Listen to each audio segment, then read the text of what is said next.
ဂျပန်ကအခုမှစဖွင့်တဲ့ညီမလေးတွေမောင်လေးတွေကိုเนาะမာရက်တစ်ခုအကြံပေးမယ်เนาะဒါအခုဒီညီမလေးဆိုလို့ရှိရင်follow လုပ်ပေးပါအောင်ရှင်တဲ့အကောက်ထဲကိုဝင်ကြည့်လိုက်တဲ့အခါကျတော့သူဂျပန် logo လေးကိုတွေ့တဲ့အခါကျတော့အကောက်ထဲဝင်ကြည့်လိုက်တဲ့အခါကျတော့ဒီကလေးမလေးဂျပန်အကောက်ဖွင့်လာတာသူ့အကောက်ထဲမှာတင်ထားတာတွေဆိုလို့ရှိရင်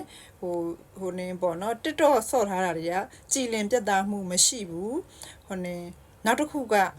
ဒီတချင်းနေနဲ့ဘောနော်အခြားတချင်းနေနဲ့ like ဆော့ထားတယ်မဆော့ရဘူးညီမလေးဂျပန်အကောက်ဖွင့်တယ်ဆိုလို့ရှိရင်အခုလိုဟိုနေပေါ့နော်စကားပြောပြီးတင်တာတို့ဟိုနေနောက်ပြီးတော့ကိုယ့်ရဲ့ပေါ့အိမ်မှာဟင်းချက်တာပဲဖြစ်ဖြစ်ထမင်းချက်ထမင်းစားတာပဲဖြစ်ဖြစ်ထမင်းစားတဲ့ blog တွေရိုက်ဟင်းချက်တဲ့ blog တွေရိုက်အပြင်သွားတဲ့ blog တွေရိုက်ပြီးလို့ရှိရင်စကားပြောတဲ့ပို့တွေတင်ကိုယ့်ကိုလူကြည့်များအောင်အရင်လောက်အဲ့ဒါမှညီမလေးတို့သတ်မှတ်ထားတဲ့ဟိုနေဒီ follow ကရမှာเนาะလူသိများမှဒီဂျပန်အကောက်ကအဆင်ပြေမယ်เนาะလူကြည့်မများပဲ view မတက်ဘူးဆိုရင်တော့ဂျပန်အကောက်ကအဆင်မပြေဘူးအဲ့တော့ကိုကဂျပန်အကောက်ဖွင့်ထားပြီးပြီဆိုလို့ရှိရင်အရင်ဆုံးကကိုလူကြည့်များအောင် view များအောင်ဆွဲဆောင်မှုရှိအောင်လို့အရင်လောက်ဒီသူများတချင်းနေနဲ့မစော့နဲ့မရဘူးနောက်ပြီးလို့ရှိရင်မှုံဝါးနေပြီးတော့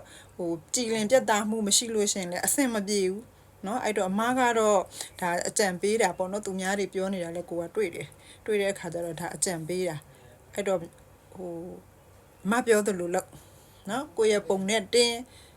ကိုရဲ့အိမ်မှာကိုချက်ပြုတ်တာတင်းဒါမှမဟုတ်ကိုဘယ်သွားလဲဘရော့လေးရိုက်ပြီးတော့တင်းပြီးရင်အားချောင်းစကားပြောစကားများပြောလို့ကိုလူချစ်လူခင်ပေါ်လို့ရှင်လူကြည့်များမယ်လူကြည့်များရင် view တွေတက်မယ် view တွေတက်လို့ရှင်ဂျပန်အကောက်ကပတ်စံဝင်မယ်ကွာเนาะဒါမမစေတနာနဲ့ပြောပြတာเนาะညီမလေးအကောက်ထဲကိုတကူးတကဝင်ကြည့်ပြီဆိုတဲ့ဟိုကညီမလေးကိုစေတနာထားလို့မမပြောပေးတာเนาะရမ်းချစ်တယ်เนาะ follow ကအဓိကမဟုတ်အဓိကကိုလူသိအောင်ရင်လောက်เนาะကဲပြီးရင်ဒီအကောက်လေးကိုလည်းတွေးတဲ့လူတွေကဒီဂျပန်အကောက်ဖွင့်တဲ့ညီမလေးတွေမောင်လေးတွေရှိကိုတဆင့်ကဲ share ဝါပြီเนาะများများသိမှဖြစ်မှာမစေတနာနဲ့ပြောပြတာเนาะအလုံးအရန်ချစ်တယ်ဟုတ်ပြီလား